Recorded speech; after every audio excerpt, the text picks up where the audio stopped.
Apektado ang nasa 20 flight ng NAIA kanina nang mapilitang isara ang bahagi ng international runway ng paliparan.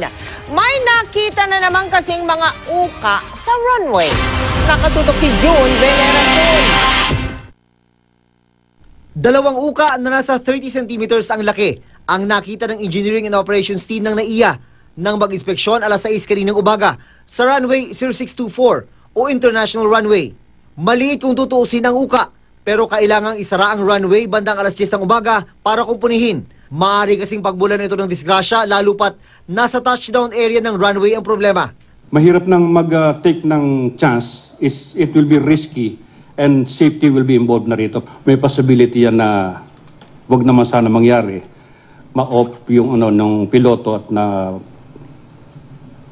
pakasumatsyad. 1:30 ng hapon natapos ang pagtatapal ng asfalto. 30 minutong atrasado sa original na target ng Manila International Airport Authority o MIAA. Nasa 20 flights ang naapektuhan, kabilang ang 4 na local flights ng Cebu Pacific.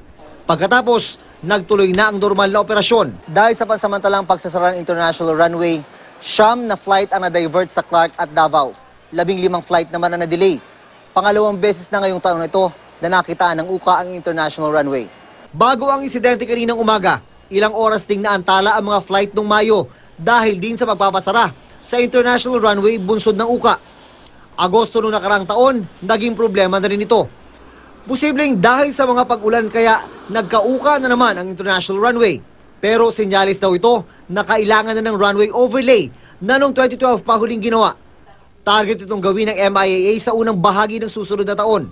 Ito na rin talaga yung lumalabas na wear and tear, particular yung talagang paggamit na rin talaga ng runway natin. Kasama sa mga naabalang pasahero ay ang mismong General Manager ng MIAA na si Edmond Real. Nasa mahigit 30 minutong na-delay ang kanyang flight mula Osaka, Japan.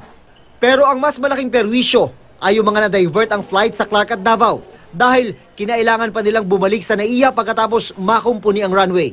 I'd like to apologize for the inconvenience to the carriers, but again, we will reiterate safety first before anything else. June Veneracion, Nakatutok, 24 Oras.